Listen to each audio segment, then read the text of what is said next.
Plínio Salgado. O que é o integralismo? Prefácio em 1933. Brasileiro modesto, que trabalhas e sofres.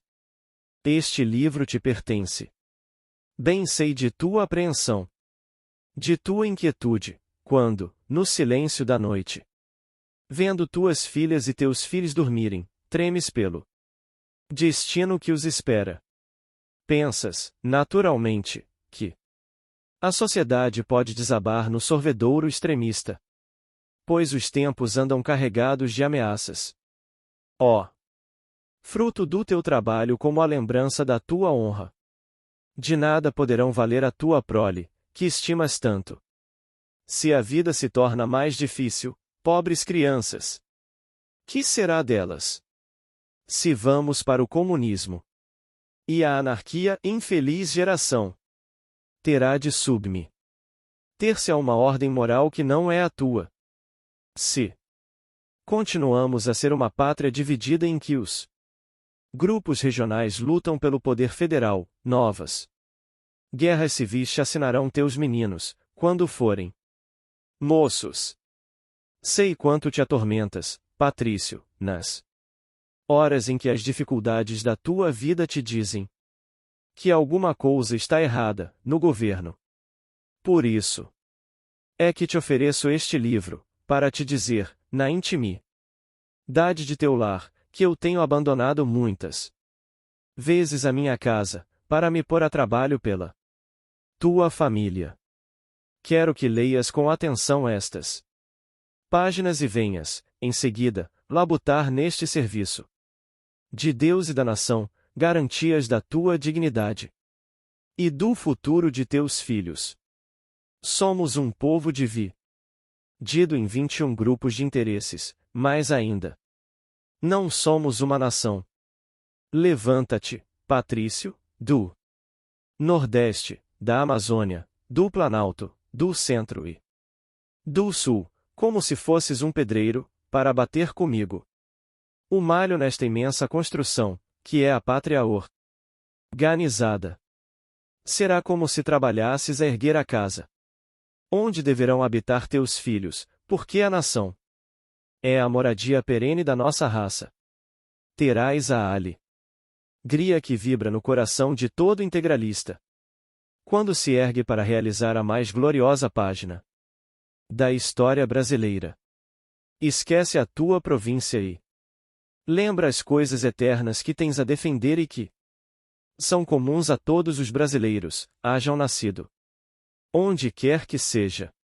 Se te desagregas, enfraqueces a nação e a entregas nas mãos de inimigos, que são também os teus e de teus filhos. Se olhas a interesses de ocasião, perderás a maior fortuna, que é a garantia da felicidade dos teus. Lê este livro. Transmite esta crítica e este novo plano de construção ao teu vizinho, ao teu amigo, ao teu companheiro. RO de classe profissional, aos teus parentes. E diz: resolvendo-te a ser um integralista sincero, e vou abandonar todos os compromissos, pois tenho de construir a casa de meus filhos. É por isso que este livro te pertence, homem das cidades ou dos sertões brasileiros, meu irmão. E destino do homem e da sociedade. A presente exposição da doutrina integralista eu a faço para as massas populares, procurando ser o mais simples possível, evitando as terminologias difíceis se cedilha me desembaraçando das malhas do eruditismo. Escrevo para o meu povo, numa hora de ilusão e de dúvidas, tanto nacionais como universais. Todo o meu desejo é tornar acessível aos simples o pensamento que já penetrou as classes ilustradas do IJAIS. Este livro pertence ao operário das cidades e aos trabalhadores do campo, ao soldado e ao marinheiro, ao estudante que ainda não atingiu os cursos superiores, aos pequenos proprietários, aos PEC nos comerciantes, aos animadores das modestas iniciativas agrárias ou industriais. Toda essa população brasileira, que fervilha nos centros urbanos ou se espraia pelos sertões, precisa ter uma consciência nítida do que lhe cumpre fazer e, principalmente, do que estamos fazendo. Plínio Salgado. Nós, CS integralistas, que já somos tantos, nas diferentes circunscrições da República. IS porque esta exposição deve começar por onde é forçoso principiá-la, perguntando-se: qual o destino do homem e da sociedade? Põe a cada um a mão na consciência, medite um pouco, examinando os seus mais íntimos anseios. Observe a natureza humana dentro do seu próprio ser. É ainda no recesso do coração que o cérebro pede encontrar os materiais necessários ao estudo das grandes questões humanas. Muito se tem escrito, desde que o mundo é mundo, acerca desse grande problema da finalidade do homem. E de tudo o que se sabe, a única coisa que resta, eterna e inquietadora, é a permanência de uma contínua aflição, a dor de secretos desejos, aspirações perenes de felicidade. A vida em comum, sobre a terra, de milhões de homens, cada qual desejando expandir-se para ser feliz, criou, desde o começo do mundo, a luta do homem contra o homem. No começo, a batalha foi desordenada e cruel. Inspirada nos instintos, deflagrou em pilhagem e homicídio. Depois, tornou-se astúcia e violência. E é com estas palavras que se escreve a história dos povos no alvorecer da humanidade. Longa e dolorosa foi a marcha do gênero humano sobre a Terra, e CS séculos estão cheios de gemidos, que subiram do fundo das galeras e das trevas dos cárceres, dos campos devastados e dos ergástulos de cativos. Essa tragédia prolongou-se, atenuando-se ou recrudescendo, repontando em cada século, sob novos pretextos, até assumir a feição moderna dos nítidos lineamentos da batalha econômica a qual se esboça mais claramente na época chamada Idade Ivlédia, que é escura, complicada, sem caráter definido, por abranger aspectos numerosos de um imenso laboratório social. Foi daí por diante, e principalmente a contar do período da história denominado Renascimento, que a humanidade começou a compreender bem o sentido verdadeiro da sua luta, sentido esse dissimulado por outros interesses aparentes, que revestiam a crueldade das guerras e das políticas internas de uma luz heróica e sugestiva. A luta, em última análise, era pelos bens materiais, e o desejo destes armava os braços dos poderosos, os exércitos dos impérios, como acendia o despeito e a cólera nos vencidos e oprimidos. Durante toda a marcha da humanidade, dois conceitos de vida e de finalidade se revezaram, ou se antepuseram, ou se conciliaram, de um ponto de vista formal, para de novo se separarem nessa outra luta do espírito, que acompanhou paralelamente o combate econômico. Um desses conceitos de vida é o materialista. Isto é, o que encara a vida humana como um feno. E Plínio Salgado.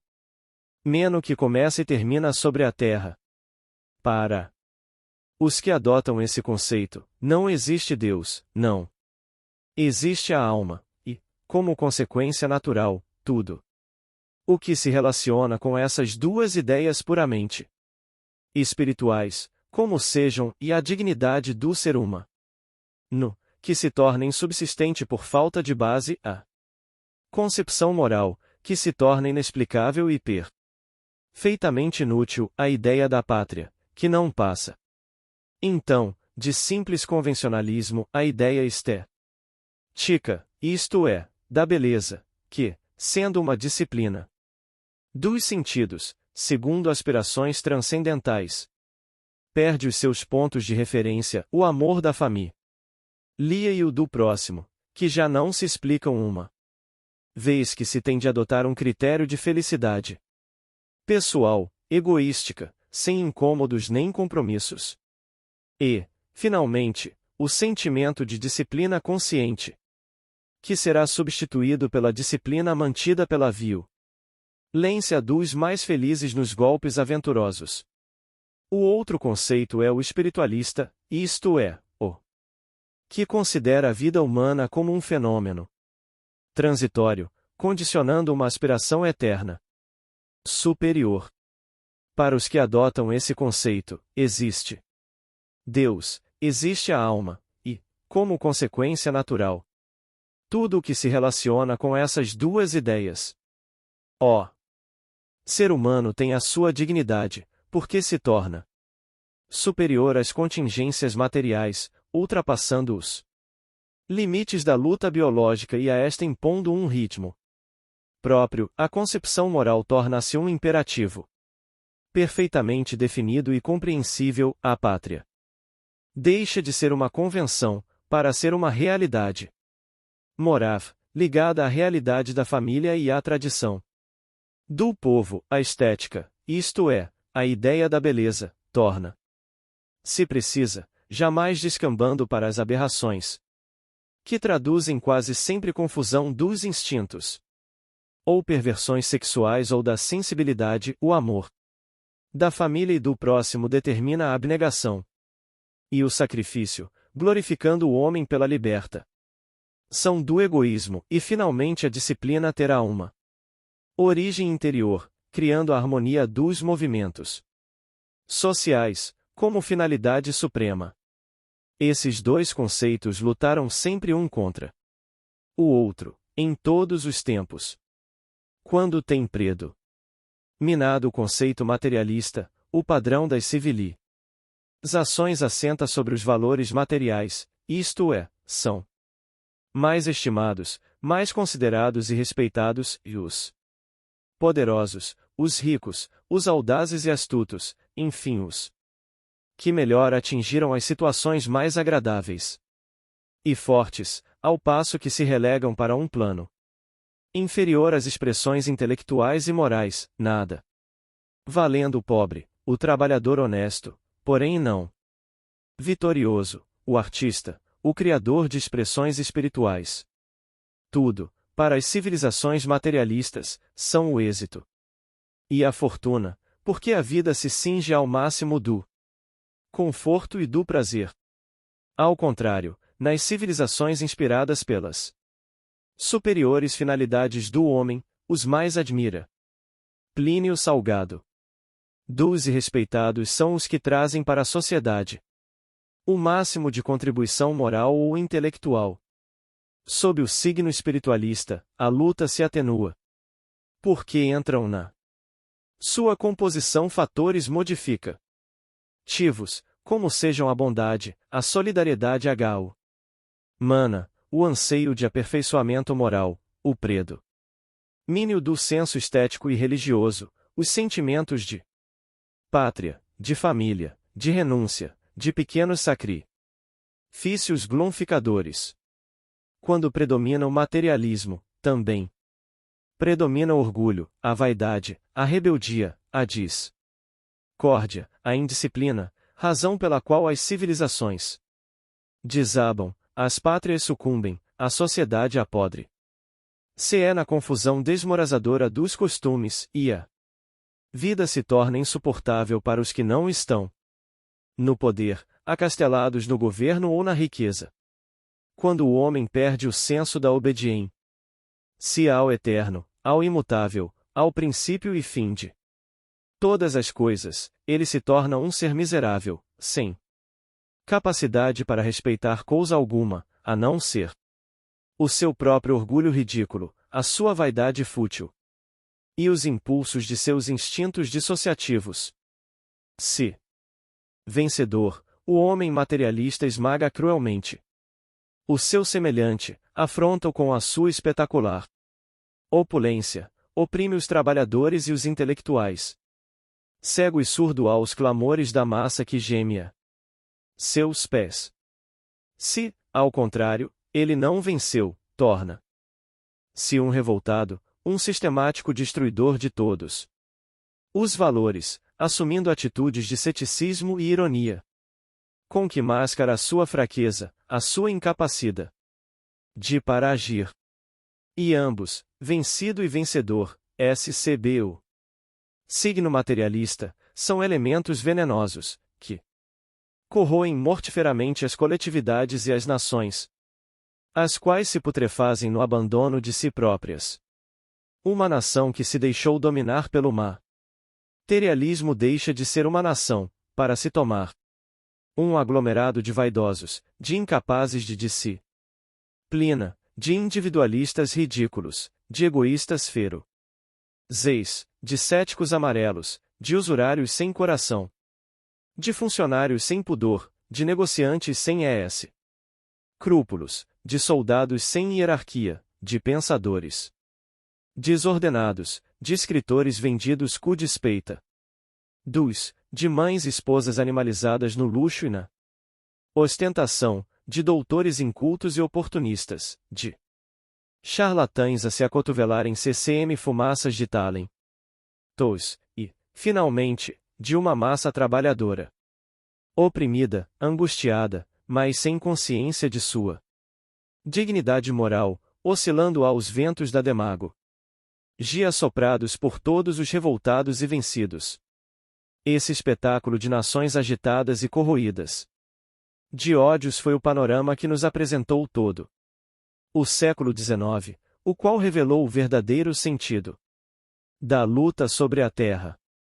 Foi o egoísmo de uma civilização materialista que enfraqueceu os governos e tornou as pátrias instrumentos de guerra externa nas mãos de grupos econômicos cruéis.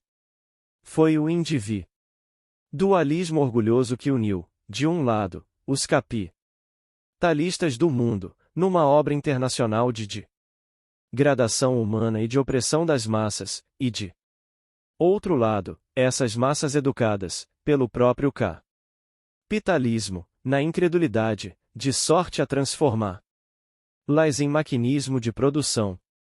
Delineou-se nitidamente a luta de classe, que se desenvolveu à revelia dos governos, porque estes perderam toda a autoridade e toda a possibilidade de controle e de reação. Enfraquecidos os governos e debilitadas as pátrias, o materialismo cumpriu a primeira etapa da sua missão destruidora, estabelecendo os dois termos do seu problema, o choque brutal dos instintos de duas classes, que perderam o coração, perdendo o espírito, e se defrontam, adversárias no plano dos interesses, mas correligionárias na mesma concepção do mundo, ambas aviltadas, rebaixadas da condição superior do homem, ambas tendentes a destruir a personalidade, por excesso de individualismo, no oceano coletivista, suicídio de todas as aspirações isoladas do operário, escravidão pavorosa em que vibra o chicote de novos faraós alucinados. A concepção integralista do mundo, como a própria palavra está indicando, considera o universo, o homem, a sociedade e as nações, de um ponto de vista total, isto é, somando todas as suas expressões, todas as suas tendências, fundindo o sentido realista do fato ao sentido interior da ideia, subordinando ambos ao ritmo supremo espiritualista e indendo o fenômeno social segundo as leis de seus movimentos. O sinal que adotamos nos uniformes dos camisas verdes é na bandeira do integralismo.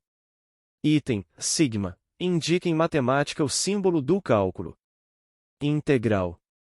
Quer dizer que a nessa preocupação é somar tudo, considerar tudo, nem nos perdendo na esfera exclusivista da metafísica, nem nos deixando arrastar pela unilateralidade do materialismo. O mundo é como é, e não como pretendem que sejam os teorizadores de tantos sistemas que desoriem. Taram o século XIX. Consideramos que a finalidade do homem é transcendental, é superior, é intelectual e moral. Consideramos, entretanto, que nem por isso o nem deixa de ser um índice biológico, isto é, o homem é um ser complexo, com aspirações na Terra, como corpo, e aspirações no infinito, como centelha da luz eterna. Cumpre considerar o homem, não como peça de máquina, segundo pretendem os comunistas e os capitalistas, ambos baseados na mesma concepção materialista do universo, e sim como um ente autônomo, com sua dignidade própria, sua personalidade de todo o ponto respeitável. Cumpre considerar o homem, não como um indivíduo absorvente, hipertrofiando-se em proclamações de direitos e anseios de liberdade, que só aproveitam aos mais fortes, porém como um ser pensante raciocinador, capaz de compreender os positivos da harmonia social para a efetivação da felicidade de cada um, e, por consequência, uma personalidade, que aceita, com dignidade e por espontânea vontade, a disciplina e a hierarquia, porque compreende que só assim poderá evitar a crueldade das lutas sem respeito à autoridade da nação. Cumpre considerar o homem, não apenas como um ser de finalidade exclusivamente sobrenatural, o que seria também a destruição da sociedade. Porque cada um deveria, então, cuidar tão só da sua vida interior e contemplativa, porém como dupla natureza e, conseguintemente, portador de dupla aspiração, e isso não é preciso aprender-se nos livros. Porque o funcionamento do organismo está em si. Nando desde o nascimento. Compreendendo, assim, a finalidade do homem e da sociedade, o integralismo pretende realizar o homem integral, a sociedade integral, a nação integral, a humanidade integral. O homem, realizando as suas justas aspirações materiais, intelectuais e morais, a sociedade, funcionando harmoniosamente, a nação, com a autoridade efetiva, através dos seus órgãos de governo, mantendo o equilíbrio entre o homem e a sociedade e, finalmente, a humanidade, objetivando o seu superior destino de aperfeiçoamento. Isto exposto, negada a finalidade materialista, mas aceita o imperativo das exigências materiais. O que é muito diferente, entremos na parte política, mostrando o que pretende fazer o integralismo. Como política científica, norteada por uma concepção filosófica. O que pretende e o que fará, porque ele é hoje uma força invencível, pelo fato de consultar as realidades humanas e nacionais da pátria brasileira. Segunda, a liberal democracia. A luta econômica tem sido encarada sob dois critérios.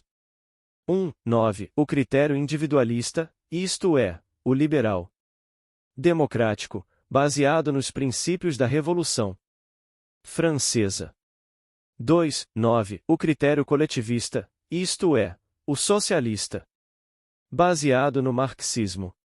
O primeiro critério, pretendendo iludir as massas trabalhadoras, pela ostentação de um fundo moral, baseado na liberdade humana, na igualdade, na fraternidade, na possibilidade de cada um seguir galgar por si as posições de conforto e de poder, é, em última análise, um critério materialista.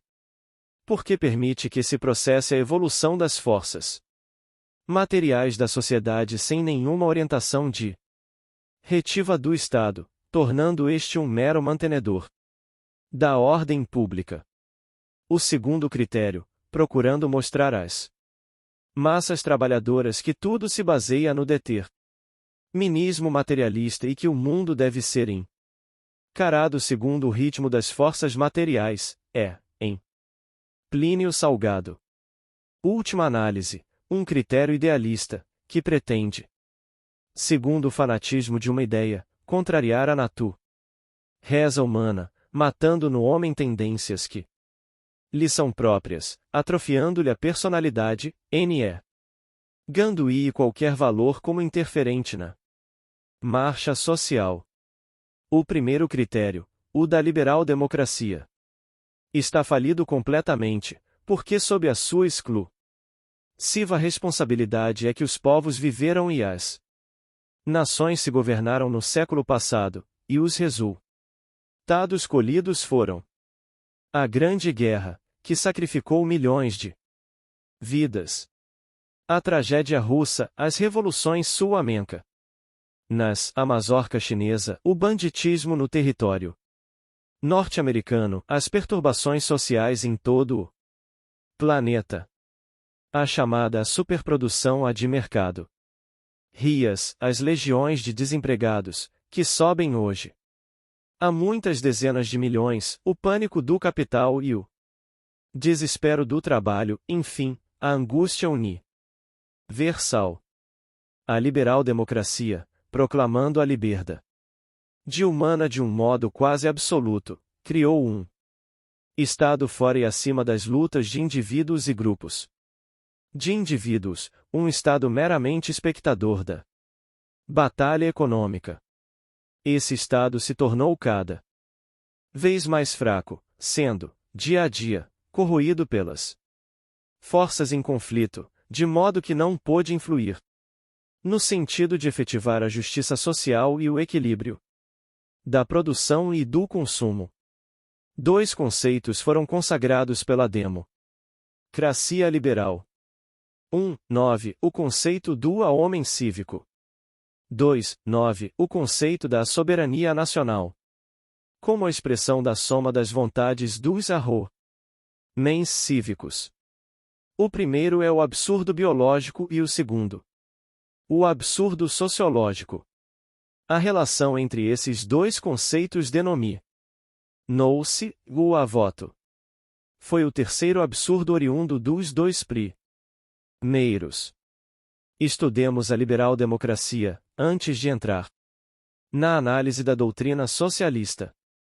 E comecemos, por onde devemos começar. Isto é, pelo pio das democracias, o coto. O voto é a grande mentira que serve de instrumento à opressão das massas trabalhadoras, iludidas na sua boa fé. Assim vejamos. O voto deveria exprimir um interesse real, direto, sendo uma relação entre o eleitor e o candidato, do mesmo modo como este seria uma relação entre o problema público e a solução alvitrada pelo votante. Não basta conhecer o problema, é preciso ter interesse nele. Por exemplo, os dados articulados num quadro negro diante do aluno que se submete a um exame, afetam o seu sentimento apenas indiretamente, porque a realidade opressiva não é a dos algoritmos propostos, mas a do êxito da prova. O ES que é magizado tem muito menor importância real para o estudante do que as contas do alfaiate ou a anotação de despesas sumariadas no seu canhém. Não dá emoção na consideração de uma conta de juros ou porcentagens, desde que os números não se refiram a realidades concretas da vida. Ninguém se apaixona por um teorema de Tales de Mileto ou uma lei de Arquimedes, mas todos se incomodam pela conta alterada que traz o garçom de um restaurante. Uns são problemas em função intelectual. Outros são problemas em função de vida. Pois bem, a liberal democracia não propõe problemas em função de vida e de realidade a cada um dos cidadãos que deve usar dos direitos por ela ou torgados de livre escolha, de decisão, a respeito dos grandes temas nacionais ou sociais. Os dados Oferecidos têm a frieza dos algarismos expostos à apreciação de um examinando, eles não podem ser considerados segundo aferições imediatas de fatos concretos da vida individual. O sufrágio universal subordina todo um tema de realidades sociais a uma pura abstração. Isto é, ao conceito da soberania oriunda das fontes primárias da vontade geral. A este preconceito artificioso e utópico se condiciona toda a organização nacional, a tese relevantíssima da Constituição dos poderes, o significado da representação. Com o sufrágio universal, o cidadão é forçado a tomar parte em comícios eleitorais que não dizem respeito aos seus interesses diretos. Quando dizemos interesses, referimos-nos a consciência de necessidades, aspirações individuais, condicionadas nas expressões geográfica de a localidade e histórica de a classe. Aludimos aos justos anseios do indivíduo e da sua família, assim como das pessoas que exercitam a sua atividade no mesmo círculo territorial ou na mesma esfera de trabalho e de produção. Pois todo o nosso empenho deve ser o de realizar o máximo de aspirações individuais num máximo de aspirações coletivas. Se quando dizemos máximo queremos com isso significar a necessária subordinação dos grupos ao pensamento dominante de disciplina e coordenação do Estado, como instrumento jurídico da nação. Não assim a liberal democracia. Sob a sua inspiração, o voto tanto mais cresce em caracteres gerais, quanto mais diminui em caracteres partícula. Reis. Cada vez mais se exclui do voto a expressão representativa de interesses individuais ou grupais, para transformá-lo no grande lugar comum aonde todos podem estar pacificamente, porque o voto cívico, ato do homem cívico, aberração filosófica, sociológica e biológica, não admite a presunção de interesses de classes ou de interesses individuais próprios. A democracia individualista afoga o indivíduo no oceano do sufrágio. O voto, na liberal democracia, é a vala comum de todas as vontades. Essa grande expressão amorfa, sem caracteres, denomina-se a vontade geral, e dela procede, nas democracias, a ilusória soberania nacional. Nos próprios países perfeitamente unificados, solidamente constituídos em torno de um centro político comum, o sufrágio universal já representa um mal, porque faz os interesses do Estado girarem numa órbita própria, que desconhece todo o sistema de interesses inerentes às atividades do homem na sociedade, seja considerado como força econômica, na formação dos grupos financeiros ou profissionais, seja apreciado como força moral, dentro da família, consciência religiosa, cultural, científica ou artística. O Estado liberal vive num mundo, os habitantes do país noutro mundo. Naquele, todos os interesses se equivalem, todos os homens se reduzem a uma só expressão e a expressão cívica. Neste outro, os homens são diferentes entre si, só havendo uma unidade, que é a das aspirações humanas comuns. O sufrágio universal pressupõe uma unidade de objetivos meramente administrativos, ou a gerência dos negócios públicos. É um critério erradíssimo.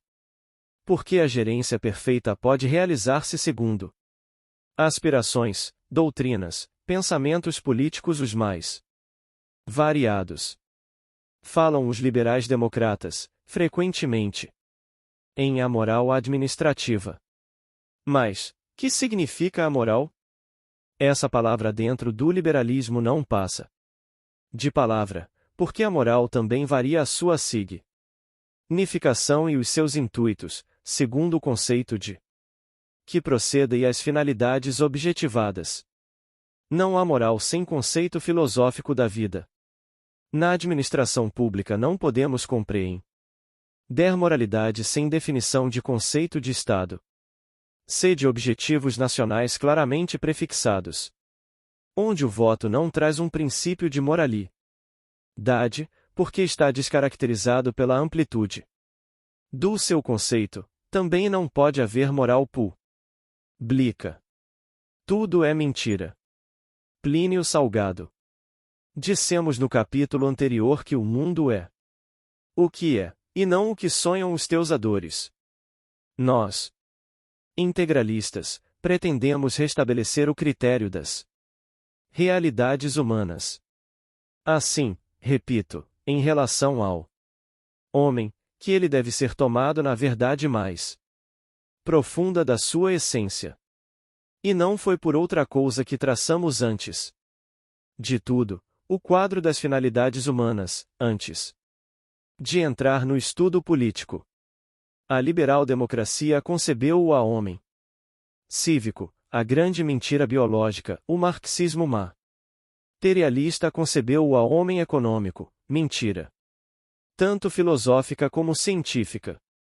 Nós, integralistas, tomamos o homem na sua realidade material, intelectual e moral, e por isso repudiamos tanto a utopia liberalista como a utopia socialista. A liberal-democracia pretende criar o monstro, sem estômago. O socialismo marxista pretende criar o monstro que só possui o estômago e o sexo. Em contraposição ao místico liberal e ao molusco marxista, nós afirmamos o homem integral. Em torno da concepção marxista se criaram fórmulas ilusórias, por serem unilaterais, como sejam o adeterminismo materialista, a proletarização das massas, a socialização dos meios de produção, a ditadura do proletariado, os direitos da coletividade. Em torno da concepção liberal se criaram essas fórmulas sediças que se denominaram a causa pública, a voz das urnas, a moralidade administrativa, o acivismo, as amassas eleitorais, a luta dos partidos, igualdade, liberdade, fraternidade. Em torno da nossa concepção, nós, integralistas, lançamos as fórmulas definitivas de salvação nacional e humana, exprimindo realidades, o Estado orgânico, a organização corporativa da nação, a economia orientada, a representação corporativa, o homem integral, o realismo político, a harmonia das forças sociais, a finalidade social, o princípio da autoridade, o primado do espírito, condenando a liberal-democracia, que arrastou o mundo à crise pavorosa em que se encontra.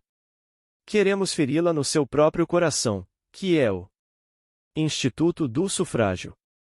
O sufrágio universal, isto é, o direito de todos votarem no mesmo candidato, ainda que este não seja de sua classe, criou o absurdo de um Estado fora das competições econômicas e morais.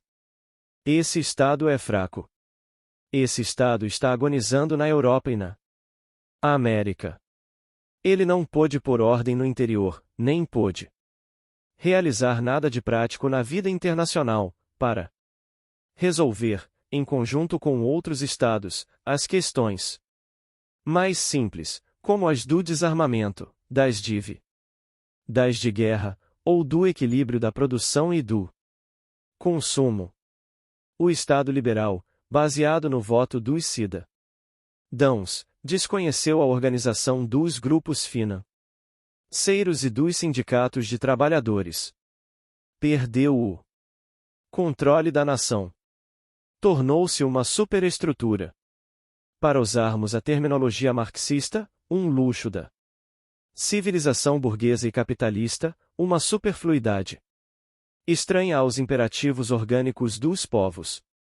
A sua revelia, deflagraram-se as lutas entre o capital e o trabalho e até mesmo entre o capital. O capital. O aperfeiçoamento da técnica multiplicou as possibilidades da produção, alijando o homem das fábricas, e o Estado liberal foi impotente para manter uma uniformidade de ritmo no trabalho, que possibilitasse a colocação dos produtos e evitasse tanta miséria que se originou de tanta fartura. O mundo está em desordem porque o Estado liberal é fraco, é anêmico, é gelatinoso. É o Estado inerme, que assiste, de braços cruzados, à angústia das multidões esfaimadas e o desespero dos chefes de indústria, dos agricultores, que não encontram capacidade aquisitiva suficiente nas coletividades empobrecidas e nuas, para que possam comer e vestir. Estamos assistindo ao incêndio dos estoques, o trigo, nos Estados Unidos, o café, no Brasil, os carneiros na Holanda e na Argentina, e há tanta criança que tirita de frio e tantas famílias sem um pedaço de pão. Chegou o instante de devolvermos aos ideólogos liberais o presente de grego do voto tal como é praticado. Que façam bom proveito dele os que têm o estômago fornido, automóveis, mulheres, divertimentos, poder. Essa panaceia só tem servido para os demagogos exploradores das turbas e para os gangster a elegerem presidentes na América do Norte. Só tem servido para separar o Estado da vida econômica e moral da nação, permitindo que os sindicatos de capitalistas de um lado, e os sindicatos de trabalhadores do outro, combatam o combate cruel dos interesses meramente materiais, afrontando a inteligência humana, desrespeitando as mentalidades superiores, as únicas que devem impor ordem e disciplina a ambos os contendores, a fim de que não desvirtuem os superiores destinos da criatura humana. O integralismo quer realizar uma democracia fins e não uma democracia de meios. Quer salvar a liberdade humana da opressão do liberalismo. Quer salvar a dignidade do homem do torvo mate. Realismo dos capitalistas e dos comunistas. O integralismo surge como a única força capaz de implantar ordem, disciplina. A única força capaz de amparar o homem, hoje completamente esquecido pelo Estado liberal burguês, como aniquilado e humilhado pelo Estado marxista soviético. Nas democracias o homem está entregue a si mesmo. Nos tempos de paz, os governos só se lembram dele para lhe cobrar impostos, para lhe exigir que acorra ao serviço militar, ao júri, que atenda ao apelo da guerra, quando for preciso. Se o homem está desempregado, que suba e desça as escadas, mendigando colocação. Se está enfermo e pobre, que recorra à caridade pública. Se já não pode trabalhar, que mendigue, pois não faltarão mesmo decretos, que lhe garantirão o exercício dessa profissão. Se plantou e não tem meios de custear a pequena lavoura, que se arranje. Se é operário ou camponês, e as fábricas e as fazendas já não têm serviço, que trate de cavar por si mesmo a sua vida. Se existe superprodução de mercadorias e de braços, o mais que o governo pode fazer é oferecer-se para queimar as mercadorias, não tardando que se ofere. Sa aproveitar a carne dos trabalhadores sem emprego para fazer sabão. E se há conflitos de classes, que o problema seja resolvido à pata de cavalo. Ou então, que as indústrias rebentem, não podendo satisfazer as exigências do proletariado. E se há gente dormindo pelos bancos das avenidas, tal coisa Não passa de uma fatalidade cujos desígnios os governos não podem contrariar. E isso é a liberal-democracia. O regime onde ninguém está garantido, e nem o capitalista, nem o operário, nem o industrial, nem o comerciante, nem o agricultor. Compreende-se que, num regime assim, cada qual trate de se salvar por meio de aventuras pessoais, muito embora os ideólogos fanáticos e os fariseus hipócritas clamem pela moralidade administrativa. O liberalismo democrático é hoje defendido apenas pela grande burguesia e pelas extremas esquerdas do proletariado internacional. E isso se explica sendo o regime que não opõe a mínima restrição à prepotência do capitalismo. É o preferido por este, que, através das burlas liberastas, exerce a sua influência perniciosa no governo dos povos, em detrimento das nacionalidades.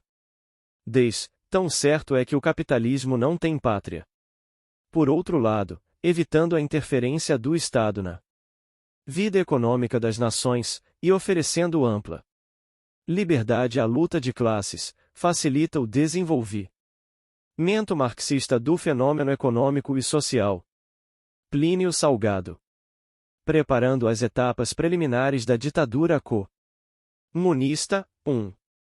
Os mais fervorosos adeptos do liberalismo são os que pretendem destruir as pátrias e o indivíduo com suas projeções morais e intelectuais, e é o argentário, o homem de grandes negócios, de um lado, e o anarquista, o comunista, de outro lado.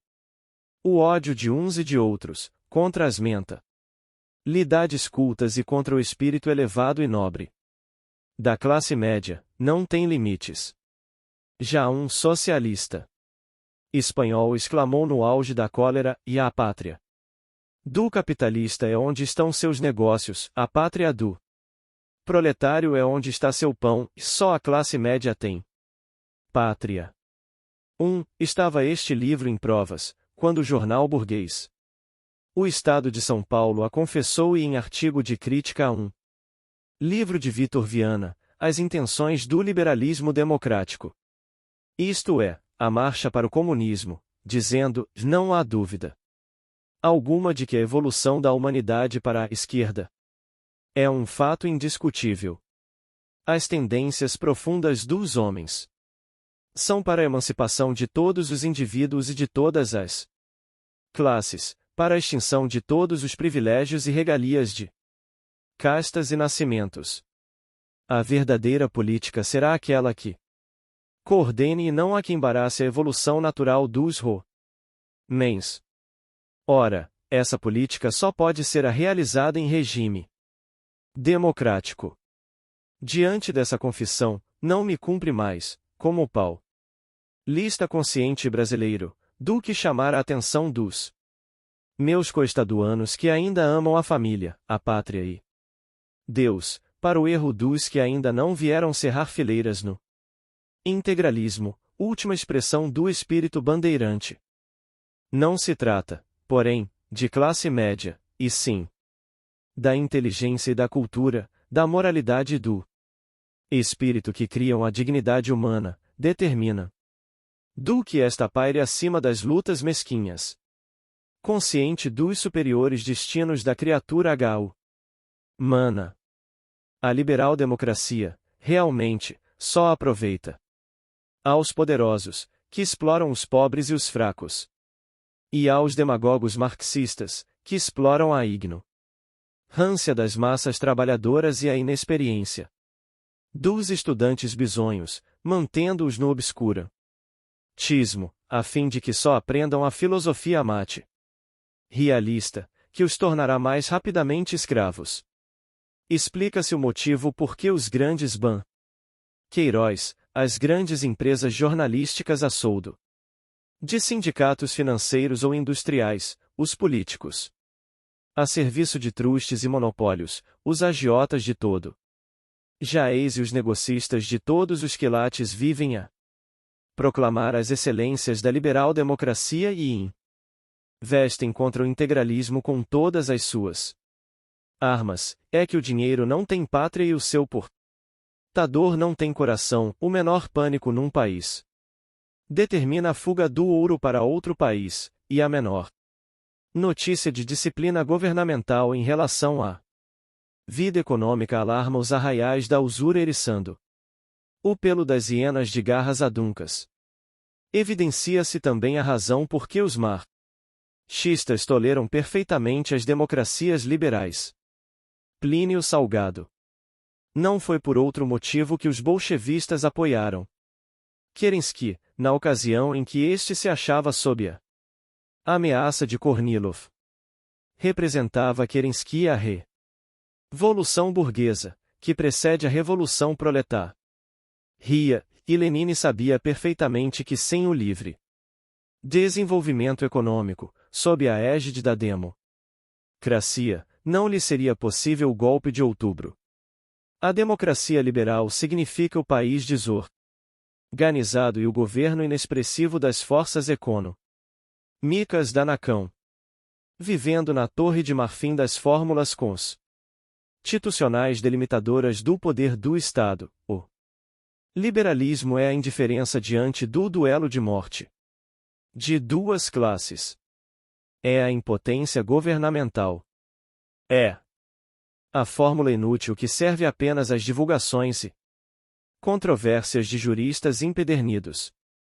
É o suicídio da burguesia e a véspera do suicídio do proletariado.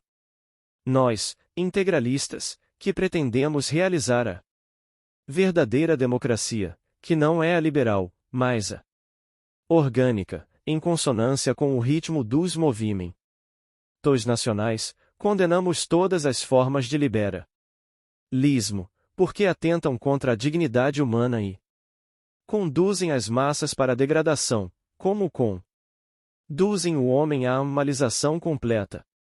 Combatemos o voto desmoralizado e a liberdade sem lastro, pois queremos o voto verdadeiro e a liberdade garantida.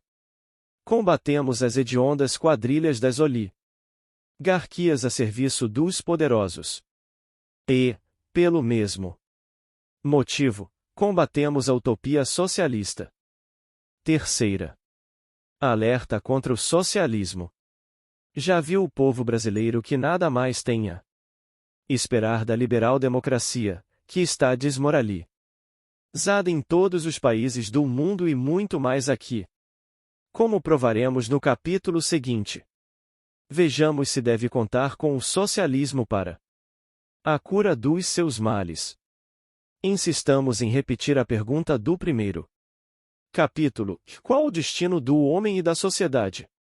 Já vimos que o homem não nasceu apenas para comer e procriar, nem tampouco para só estudar ou produzir obras de arte, nem ainda para viver uma vida exclusivamente contemplativa e espiritual. O homem vive para tudo isso. É justo que tenha conforto material, que se alimente, que se vista, que se reproduza, é razoável que se dedique à ciência, à arte, ao pensamento, é natural que nutra aspirações transcendentais. Tudo isso, harmonizado, de acordo com as tendências de cada um e debaixo de um critério superior de espiritualidade e de interesse nacional, social e humano, realiza o homem integral. Plínio Salgado. Seu sentido não é de construção, mas de manutenção da luta de classe. O integralismo considera o marxismo um ideal antirrevolucionário, porque se baseia na evolução determinista, que é a filosofia burguesa do século passado, e condena-o como antidinâmico, porque concebe, no futuro, uma sociedade estática e um homem definido segundo um ponto de vista unilateral. O integralismo proclama-se a única força revolucionária, porque pretende integrar no Estado, não só as expressões da economia, da sociedade e da moral, como a sua dinâmica, transformando a luta desordenada que se fere fora dos ânimos do Estado. Em harmonização de contrários, através do desenvolvimento contínuo dos fatores materiais do progresso e da marcha de aperfeiçoamento do espírito. O povo brasileiro deve, nesta hora histórica, renegar a liberal democracia e seu aliado, o socialismo. Aquela gera a oligarquia plutocrática e para o caminho ao comunismo. Este acelera a marcha da destruição da pátria e da escravização do homem. Notas sumárias da vida brasileira. Quem estudar a evolução dos fatos na história brasileira, observará como este grande povo, trabalhador, resistente, vem sendo explorado e ludibriado pelo espírito liberalista do século XIX, a serviço do capitalismo internacional. O estudo da vida brasileira deve ser feito sob o critério da metodologia marxista. Afirmando isso, depois de condenar nas anteriores a filosofia materialista, o leitor, por certo, estranhará. Mas é preciso ficar bem claro que se condenamos o marxismo como filosofia, se o repudiamos como finalidade e como processo político, nós, integralistas, o toleramos como documentação e como método para deixar bem claros. 9. O verdadeiro sentido do liberalismo democrático na sua evolução econômica. 2. 9. A unidade de pensamento e a identidade de propósitos do capitalismo burguês e do marxismo comunista. Analisada, pois, a vida brasileira sob o critério marxista, notamos como temos sido um mero instrumento nas mãos do capitalismo internacional. A nossa independência foi patrocinada pela Inglaterra, que, tendo perdido sua grande colônia americana, precisava criar novos mercados.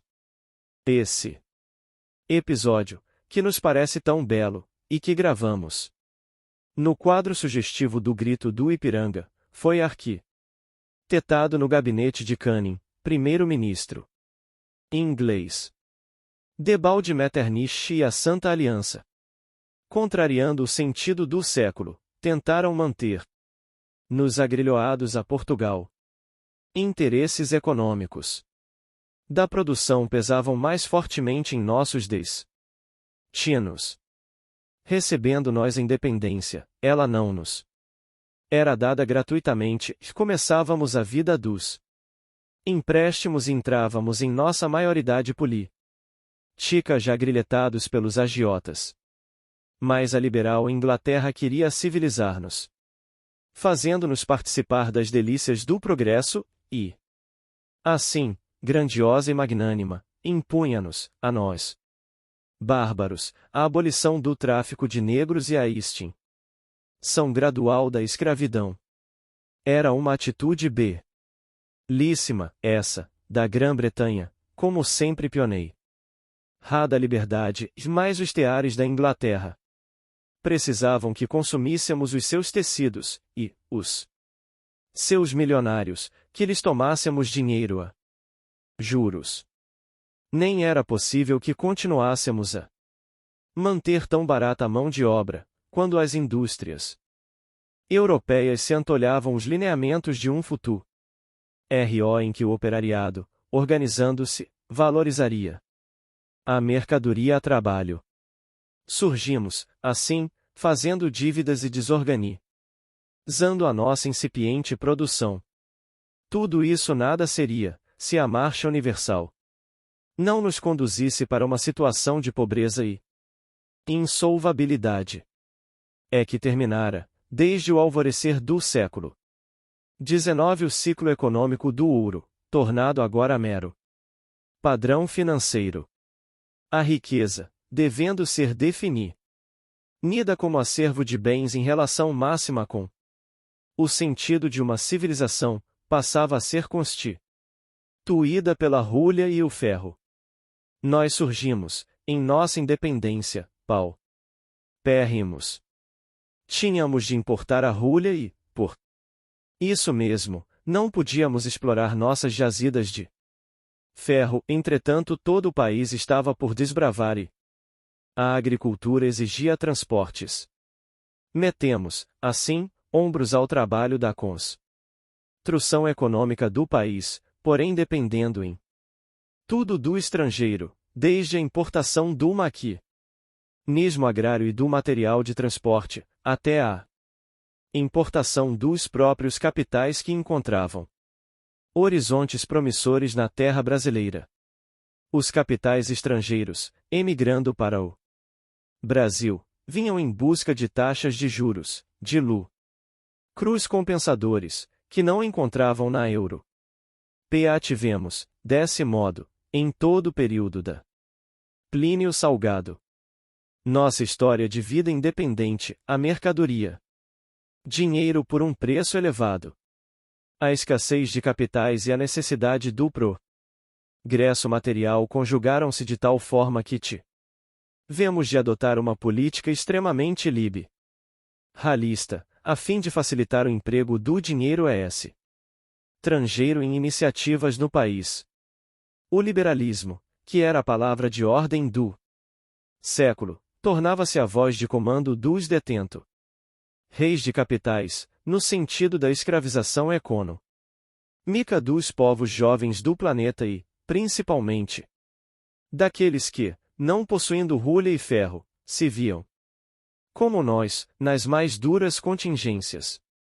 Essa onda de liberalismo, que nos livrava da metrópole portuguesa, como as outras nações do continente, da metrópole espanhola, deveria levar-nos ao jugo do capitalismo internacional, subordinando a nossa vida de povo às oscilações caprichosas de Londres e depois de Nova York.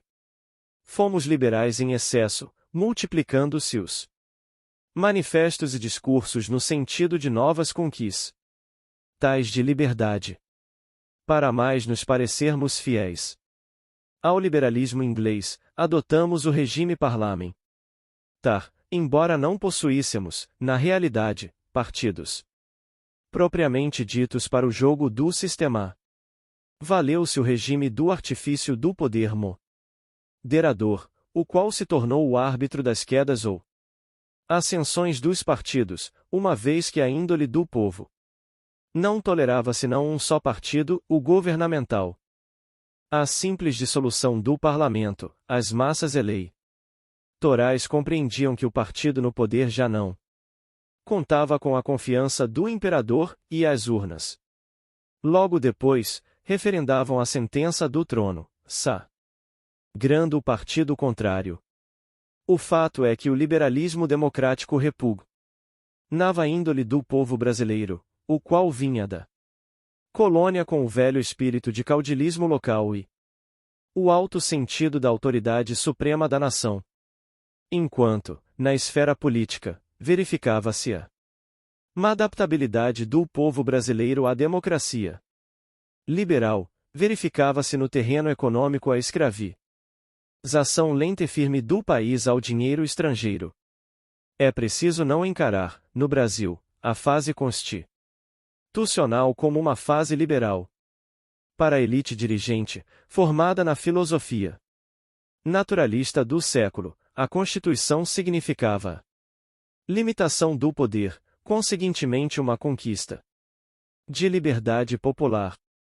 Essa elite, que residia nas cidades maiores ou na corte, sentia de perto o arbítrio imperial e a Constituição, de qualquer maneira, representava uma vitória da soberania e da vontade dos cidadãos.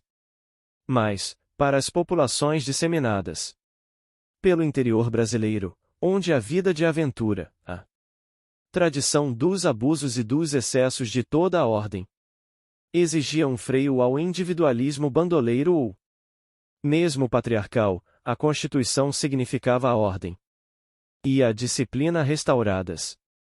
É que o poder, do-se geograficamente longe, não se fazia sentir como Plínio Salgado.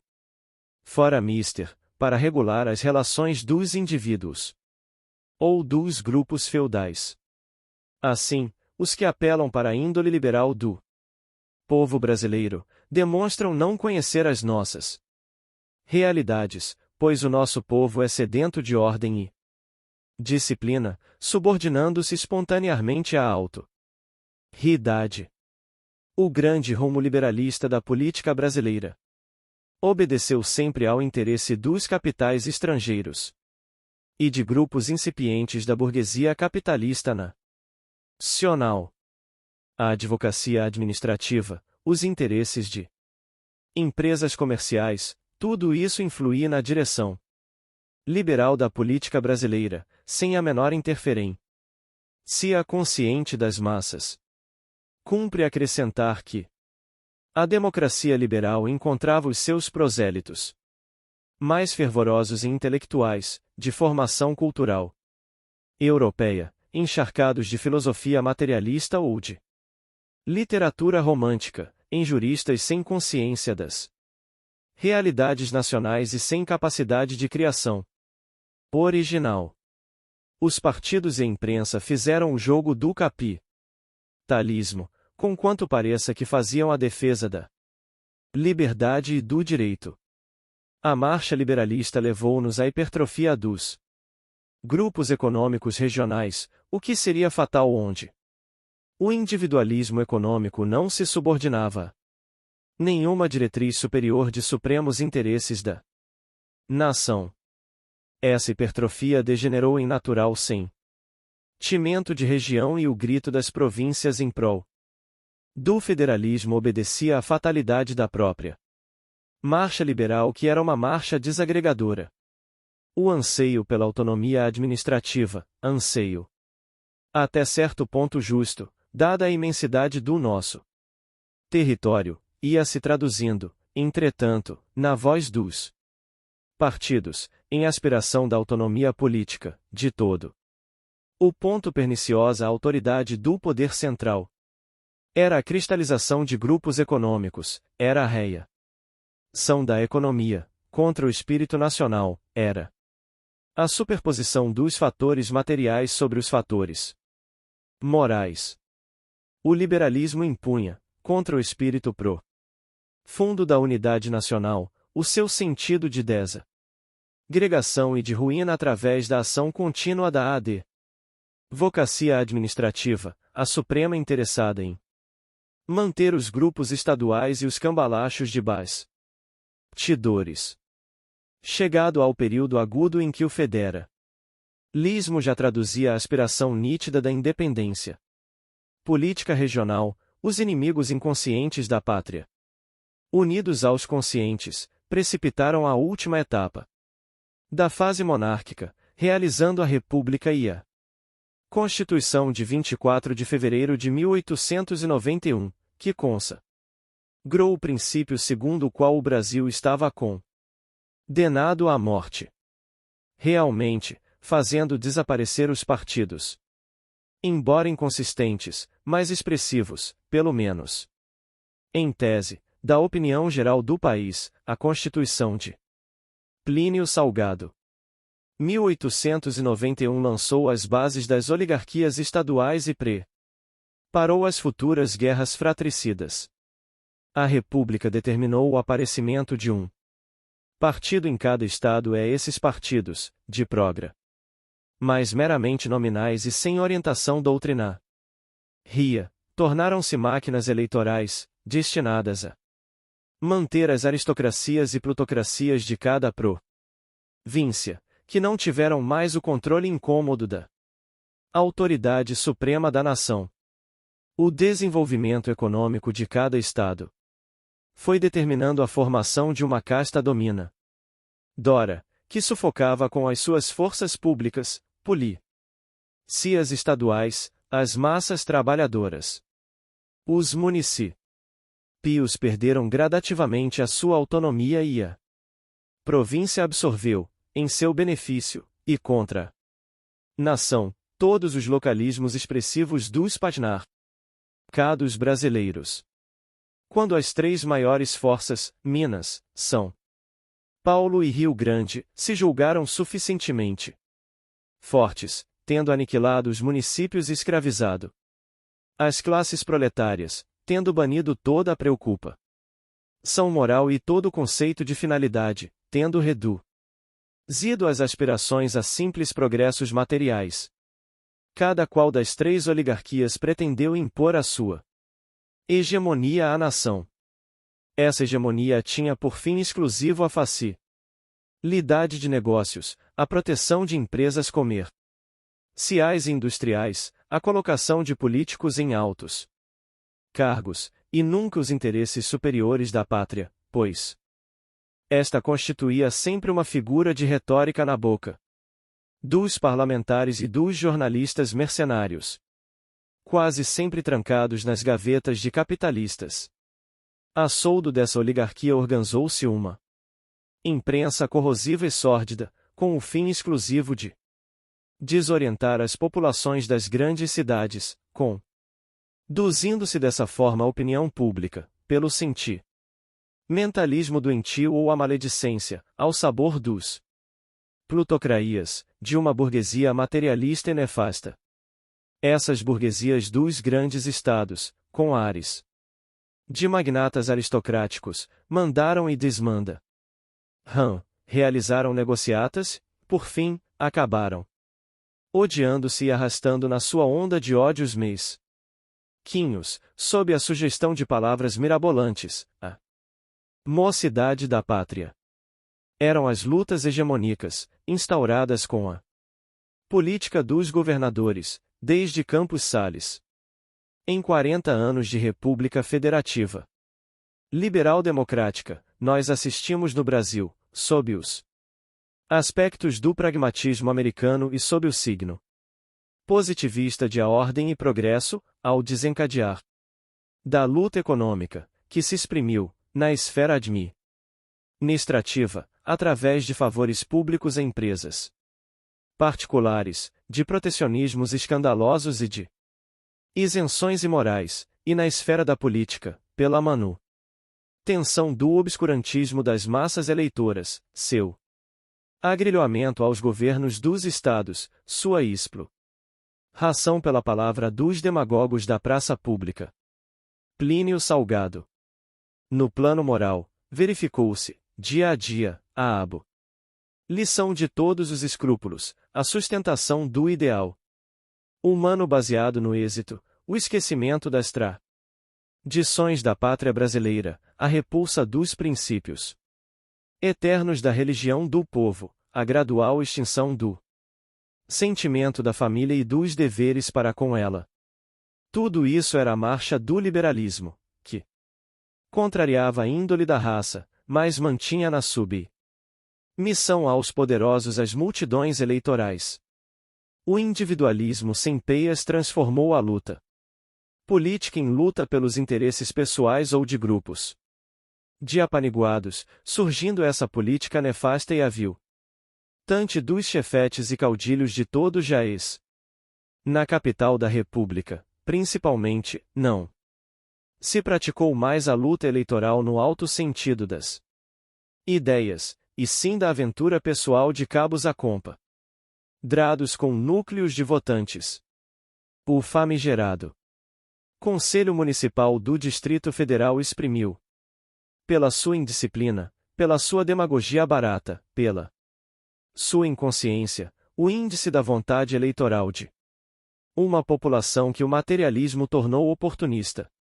À procura de empregos, de proteção, de simples promessas desvalorizava a mercadoria a voto, cuja oferta no mercado da opinião pública se fazia às bateladas, ao capricho dos que mais dispunham de colocacões ou de dinheiro.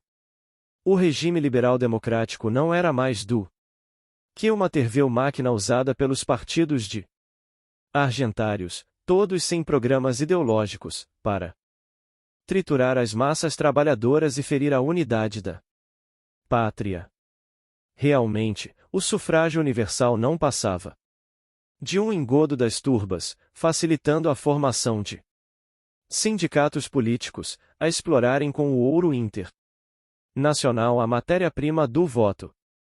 Nação desorganizada, onde o homem se encontrava completamente desamparado, a míngua de toda a proteção do Estado, nação dividida em 21 nações, governadas por tiranetes, nação sem finalidade moral, só cogitando do objetivo do lucro pessoal e do comodismo, não podia deixar de ser o teatro das glórias batalhas de oligarquias, que carreavam no seu bojo a massa amorfa e sem capacidade de reação intelectual dos votantes. Entretanto, a marcha inexorável da exploração internacional prosseguia sempre, sem tréguas, e chegamos a 1930 completamente encalacrados de dívidas, com o problema do desemprego a inquietar-nos. A questão social a se esboçar, clara e eloquente. Já a esse tempo, tendo cumprido a primeira jornada de sua tétrica missão, isto é, tendo desagregado sentimental e economicamente a pátria, o liberalismo entrou a cumprir sua missão dissolvente, abrindo os portos do Brasil às ideologias extremistas. E estávamos, Plínio Salgado, em estado de suficiente desespero para nos inclinar às soluções esquerdistas. Já tinha o povo brasileiro sido habituado aos métodos socialistas, pela submissão completa às oligarquias dominantes da religião. Só existia um falso catolicismo de batismos e missas de sétimo dia, da família só restava o último resquício do instinto animal. A burguesia brasileira tolerava perfeitamente todas as amoralidades e até muitas imoralidades. Os moços tinham sido dos na filosofia do êxito. O regionalismo separatista levava populações inteiras de províncias a ridicularizarem o pavilhão nacional. O clero era liberal democrata, amigo de potentados, de maçons endinheirados. Estávamos em pleno regime de tolerância. Não éramos uma nação, não éramos uma pátria, mas uma feira de interesses regionais e individuais. Não seguíamos ideias, mas homens. O Brasil tinha chegado ao auge da corrupção política. Chegava o momento de a liberal democracia ministrar a peçonha do comunismo. Apareceram professores a pregar nas cátedras o materialismo histórico. Livros escanadas circularam. Os jornais se enchiam de marxistas, emparelhados com os oportunistas. Diante desse imenso cenário de degradação nacional, os responsáveis pela direção dos partidos surgem com seus brometos e águas de melissa, rolando ridículos programas sem afirmativas, preocupados eternamente com a boa administração e a liberdade do povo. Nem pragmáticos, o que seria conceder-lhes a honra de possuírem uma filosofia mais simples. Charlatães, esses chefes de partido não passam de mentalidades ineptas e de vaidosos fúteis, a serviço de interesses capitalistas e de negociatas escusas. Chega-se ao extremo desespero de uma situação criada pelo materialismo grosseiro. Derramou-se o sangue da mocidade da pátria em guerras fratricidas. Excitou-se o ódio das províncias entre si e de cada uma contra a mãe pátria. Espicaçou-se a cólera do proletariado contra uma civilização de plutocratas sem alma. E estimulou-se nestes o instinto conservador de crueldades e desumanidades. Submeteu-se o Brasil a uma posição de desprestígio internacional. Desiludiram-se as novas gerações, envenenando-as de ceticismo, de descrença, ou estimulando-as na prática exclusiva de prazeres materiais. Implantou-se nas classes armadas a indisciplina e a desconfiança. A desgraça dos caudilhos civis juntou-se à desgraça, ainda maior, dos caudilhos militares. Lavrou a incultura, mascarada pelo eruditismo e pelo alarde de sabença de doutores, imbecilizados no ridículo de elucubrações estéreis. Disseminou-se a confusão nos meios intelectuais. Abandonou-se a infância ao ensino sem educação moral e patriótica. Olvidou-se o trabalhador da cidade e do campo, como se procurou matar toda pequena. Plínio Salgado. Iniciativa, pela insuficiência dos aparelhamentos de crédito, só prodigalizados aos grandes. Somos hoje um povo que acompanha caudilhos. E uma turba de caudilhos que trabalha mesquinha mente por desmoralizar os valores nacionais que surgem em nome da cultura, da energia do espírito. Dispostos a levar o Brasil para melhores destinos. Foi a obra do liberalismo e é contra ele que se levanta o integralismo, com a sua concepção de Estado. V. O integralismo na hora presente. As ameaças que pesam sobre o Brasil, depois das revoluções de 30 e 32, são as seguintes. 1. Reorganização das oligarquias estaduais, com a volta das lutas entre os grandes estados, desejosos de conquistar a hegemonia federal. Como consequências políticas. A. Refortalecimento do poder dos governadores de Estado. B. Absorção, por estes, dos legislativos estaduais. C. Debilitação progressiva da autonomia municipal. D. Influência, cada vez mais forte, dos governadores dos grandes estados sobre o Congresso Federal, através dos líderes de bancadas. E. Enfraquecimento do poder central. Subordinação do poder executivo da República aos conchavos de bastidores dos grandes estados. 1. Estava-se em 1933. Plínio Salgado. Como consequências econômico-financeiras. A. Subordinação do estudo dos problemas mais relevantes a um critério regional. B. Influência antinacional de grupos financeiros ou econômicos nas decisões do governo, através da advocacia administrativa inerente às oligarquias regionais. C. Guerra econômica e administrativa de estados contra estados, exercida através de postos da administração pública federal, conquistados pelas oligarquias estaduais.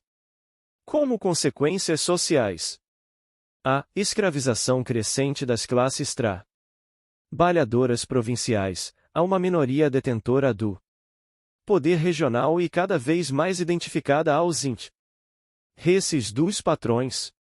B. Organização, a revelia do governo, e baseada no próprio liberalismo, das massas obreiras, que passam a ser orientadas por elementos subversivos, ameaçando destarte a segurança e a ordem sociais. C.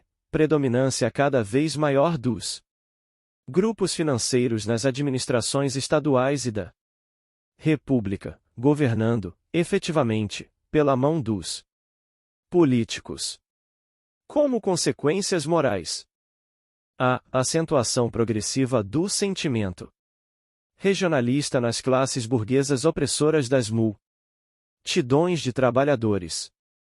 B. Agravação do sentido internacionalista das classes proletárias. C. Subordinação das massas eleitorais do interior de cada província aos impositivos de ordem puramente municipal, habilmente manobradas pelos governadores e partidos oligárquicos dominantes. D. Sentido meramente pragmático das administrações públicas estaduais e federal, tendo como resultado a diminuição do sentimento de moralidade e o abaixamento do índice espiritual das multidões. Asterisco. 2. Regresso ao regime agnóstico, mate. realista, a república sem outra finalidade senão a do progresso material. Como consequências, a gradativa deslocação para planos secundários e ínfimos, do sentido espiritual da existência. B. Progressivo desprestígio dos intelectuais, dos pensadores, filósofos, poetas, pintores, escultores, músicos, os quais irão passando, de acordo com a índole do regime liberal-democrático, a serem Plínio Salgado considerados como simples áulicos de poderosos e bibelos de recepções. C. Valorização crescente dos afortunados, dos homens de negócios, dos espertos, dos técnicos de transações, dos jogadores audaciosos da bolsa e dos usurários de todos os quilates. D. Desmoralização natural, lógica, da administração pública. 3.9. Retorno aos governos fracos, impotentes para orientar a produção e o comércio nacionais. Como consequências, a impossibilidade de se traçar um plano geral de produção nacional, não só pelas limitações autofixadas pelo Estado, como pelas monções de caráter regional. B. Luta econômica à revelia do Estado. C. Multiplicação das crises por impossibilidade de controle diretivo da produção. D. Agravação da luta entre o capital e o trabalho, entregues ambos a si próprios. E. Influência progressiva do capitalismo internacional sobre a economia da nação, evasão do ouro nacional sob mil formas de pretextos. F. Escorchamento do produtor pela insuficiência do aparelhamento de crédito para estímulo das iniciativas e sua consequente subordinação aos caprichos do mercado monetário. G. Dificuldades na elaboração de orçamentos, dada a variabilidade das influências de grupos regionais sobre a orientação financeira da União. H. Impossibilidade de uma política de sentido nacional, em qualquer esfera da atividade humana, desde a econômica à cultural. 4. Regresso à demagogia parlamentar, ou à ditadura arbitrária e sem base filosófica, jurídica ou econômica. Como consequências, a. O sufrágio universal, matéria-prima explorada pelos sindicatos políticos estadualistas, mesmo na sua forma secreta.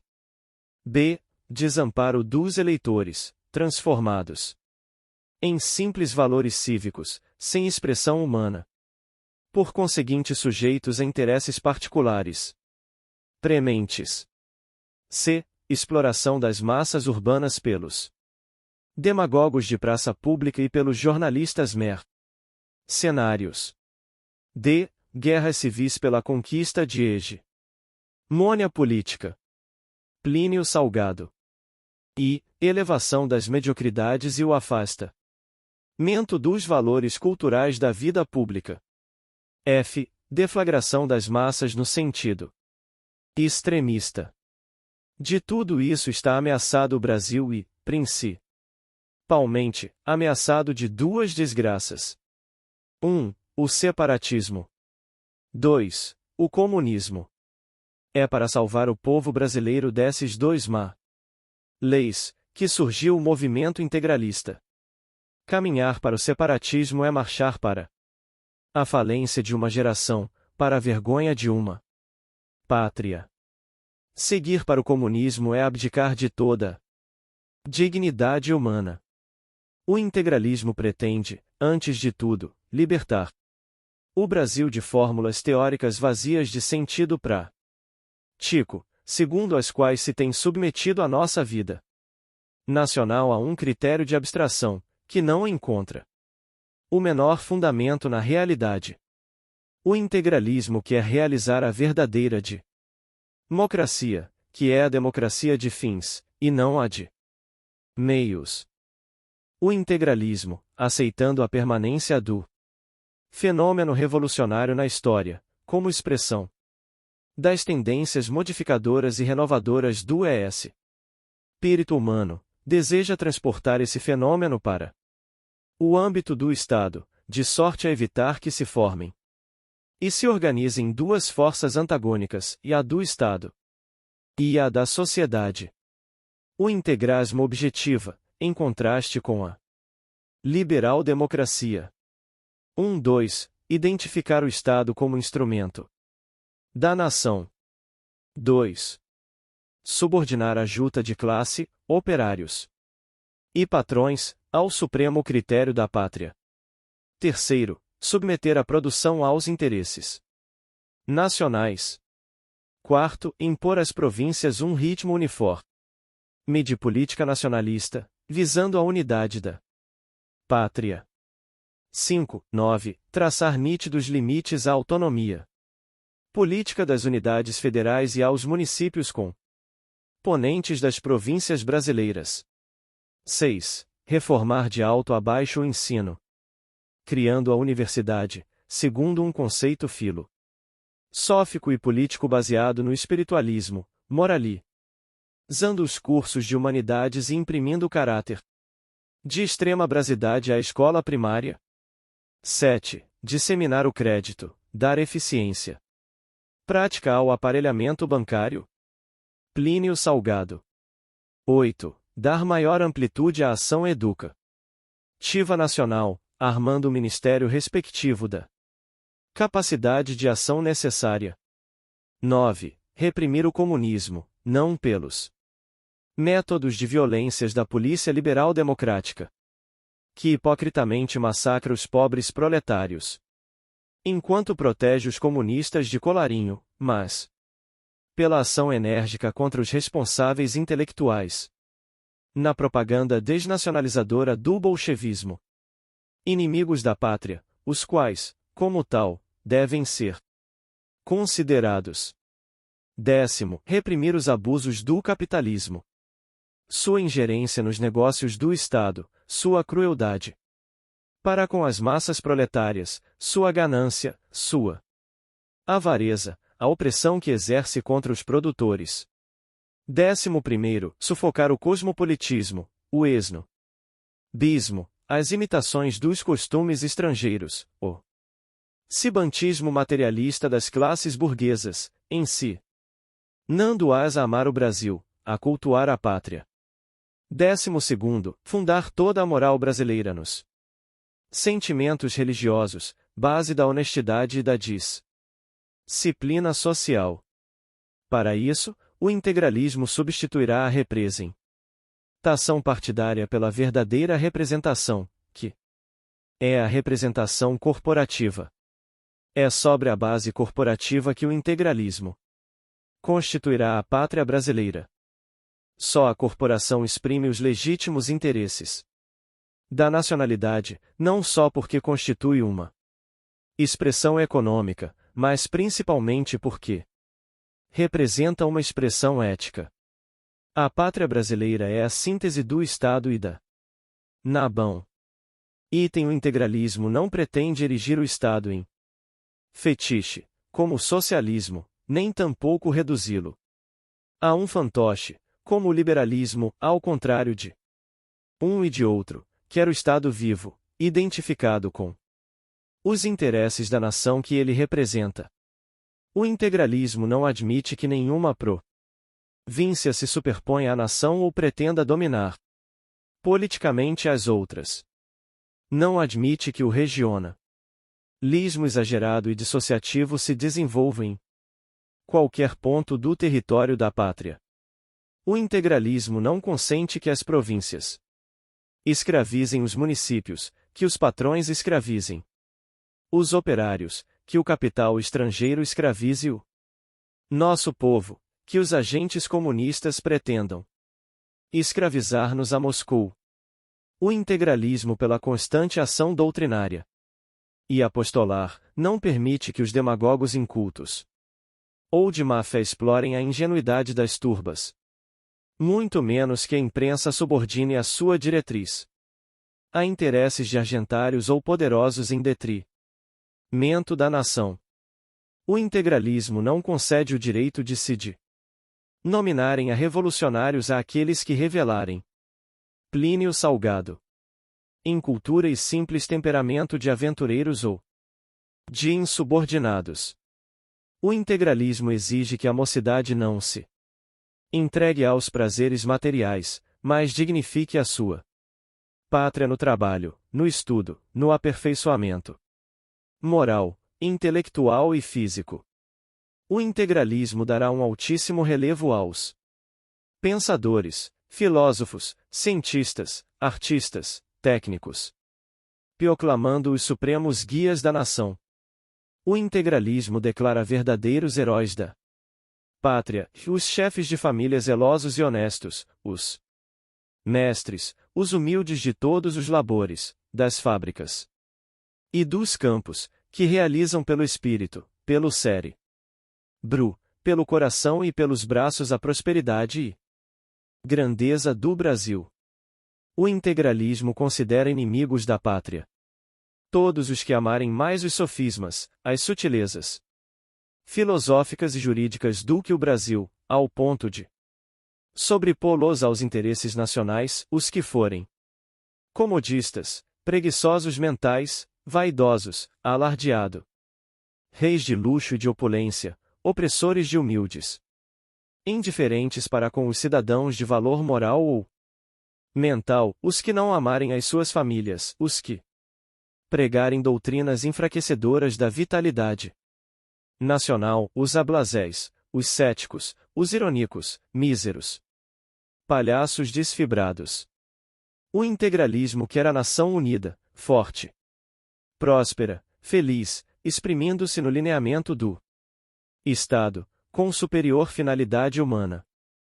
O integralismo quer acabar, de uma vez para sempre, com as guerras civis, as mazorcas, as conspirações, os ódios, os despeitos, unindo todos os brasileiros no alto propósito de realizarem uma nação capaz de impor-se ao respeito no exterior.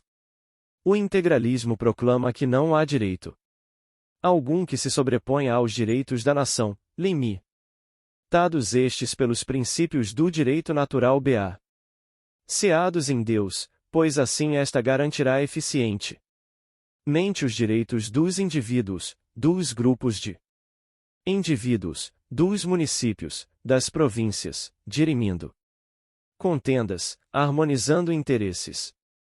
O integralismo não é um partido, é um movimento.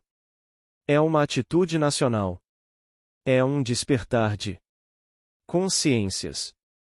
É a marcha gloriosa de um povo